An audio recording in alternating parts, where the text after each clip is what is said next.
Situada na região norte de Israel e aos pés do majestoso Monte Hermon, e na região conhecida como as Colinas do Golã, Cesareia de Filipe possui informações importantes que podem nos ajudar a entender o majestoso relato bíblico quando Cristo disse que as portas do inferno não prevaleceria contra a sua igreja.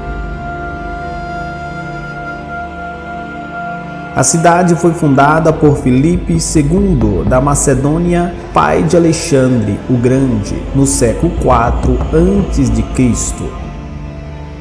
A cidade foi construída sobre as ruínas de uma antiga vila fenícia e recebeu o nome de Pâneas, em homenagem ao deus Pan, posteriormente Bânias, com influência romana. Portanto, Cesareia de Filipe é a mesma Pâneas, fundada na época em que se inicia o período grego em Israel. É importante ressaltar que nesta época estava cumprindo a terceira etapa da profecia descrita em Daniel capítulo 2.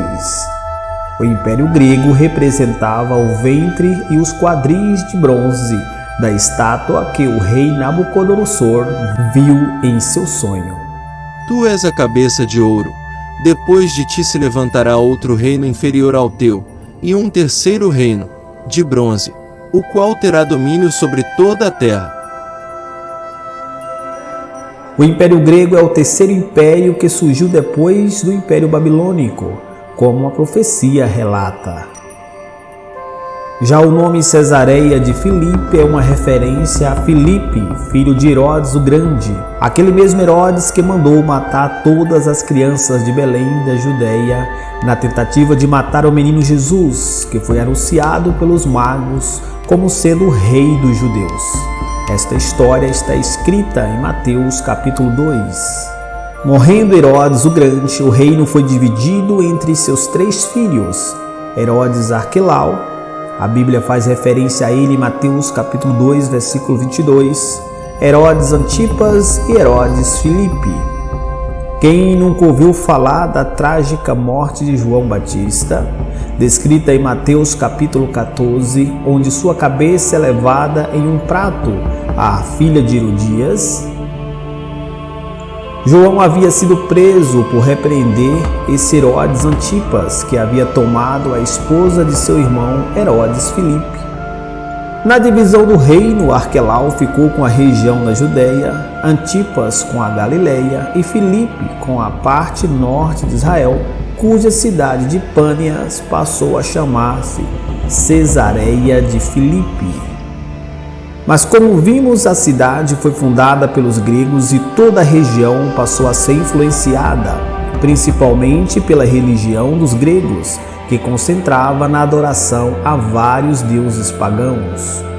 Durante os períodos helênico e romano, Cesareia de Filipe abrigava diversos templos dedicados a divindades gregas e romanas, como Zeus, Deméter e Afrodite.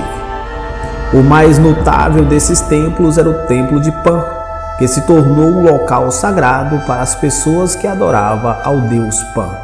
Pan era um deus meio homem, meio bode, pernas, chifres e orelhas de bode, e era neste local, no Monte Hermon, que aconteciam os cultos e rituais infernais a Pan.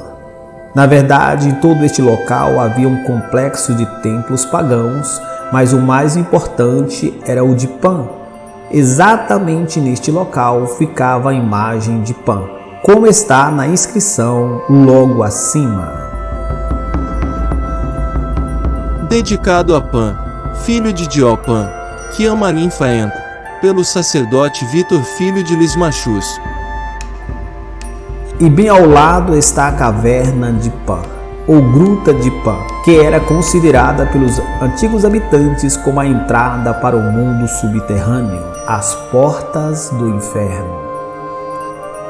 E como segundo a crença, Pan era um deus meio bode e meio homem, nas cerimônias religiosas acontecia o culto a Pan e aos bodes dançantes. Isso mesmo, eles adestravam bodes para fazer as apresentações nessas cerimônias. E era bem aqui, sobre esta pedra, que os bodes dançavam. Atrás ficava a imagem de Pan e ao lado uma orquestra para tocar. As pessoas ouviam a música, via a imagem de Pan e os bodes dançando. E então eles compravam um bode em um mercado que havia ali perto e iam sacrificar os bodes na caverna de Pan, às portas do inferno. Quando os bodes dançantes morriam, os mesmos passavam a ser reverenciados. Aqui ficava a sepultura dos bodes dançantes e eram adorados como deuses. Horrível, não acham? Era um paganismo total. Aqui eram sacrificados os bodes e oferecidos a Pan.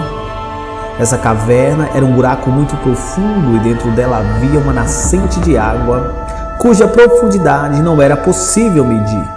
Flávio José, historiador do primeiro século depois de Cristo, falou sobre este lugar.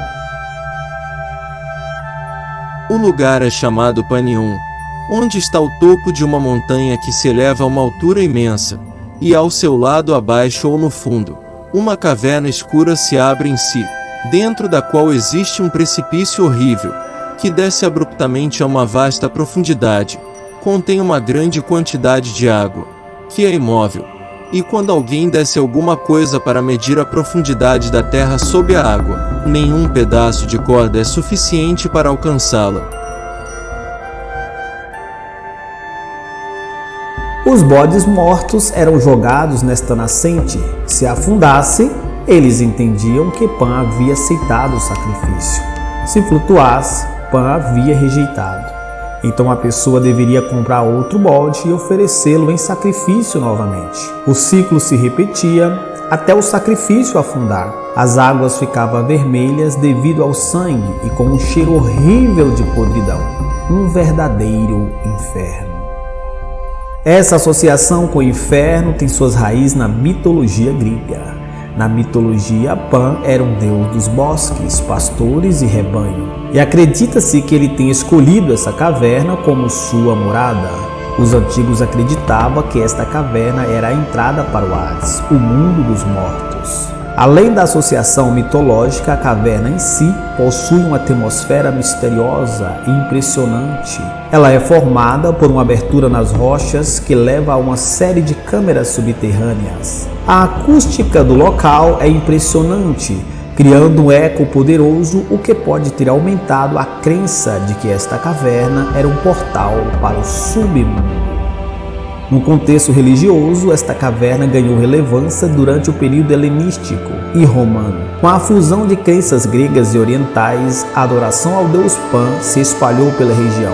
Os rituais e cultos realizados dentro da caverna eram considerados sagrados e associados às cerimônias de fertilidade.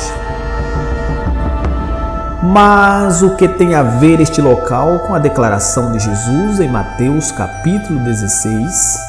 Foi exatamente nesta região de Cesareia de Filipe que Jesus começa a revelar sua identidade aos seus discípulos. Indo Jesus para os lados de Cesareia de Filipe, perguntou a seus discípulos: Quem diz o povo ser o Filho do Homem?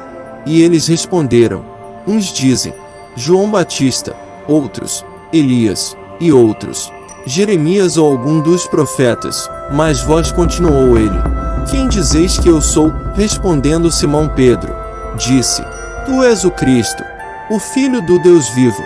Então Jesus lhe afirmou, Bem-aventurado és Simão Barjonas, porque não foi carne e sangue que te revelaram, mas meu Pai que está nos céus. Também eu te digo que tu és Pedro, e sobre esta pedra edificarei a minha igreja, e as portas do inferno não prevalecerão contra ela.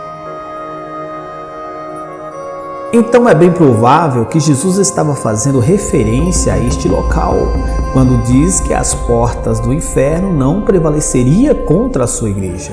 Ou seja, o paganismo desapareceria com a revelação da mensagem reconciliadora de Cristo, que salva o homem por meio de sua graça e misericórdia, conduzindo o homem a prestar culto e verdadeira adoração ao único Deus Todo-Poderoso. Realmente, séculos depois, a cidade de Cesareia se converteu ao cristianismo e os templos pagãos foram abandonados. No entanto, sabemos que no mundo espiritual a Igreja de Cristo também é vencedora. Jesus nos disse que nossa luta não é contra carne e sangue, mas contra principados e potestades. Cristo nos deu autoridade sobre os demônios, nos disse que o maligno não nos tocaria. E no fim dos dias, Satanás será preso e por fim derrotado. A Bíblia também nos fala que vencerão com Cristo, chamados santos e eleitos. Os tempos de Pan caíram. Milhões de pessoas em todo o mundo têm abandonado os cultos pagãos. A Igreja de Cristo já está sobre a terra há 2000 anos e nada irá detê-la, pois ela é viva e produz vida. Cristo, a cabeça da Igreja, é quem a sustenta e guia, pois Ele ressuscitou dos mortos. E realmente as portas do inferno não prevalecerão contra a sua Igreja.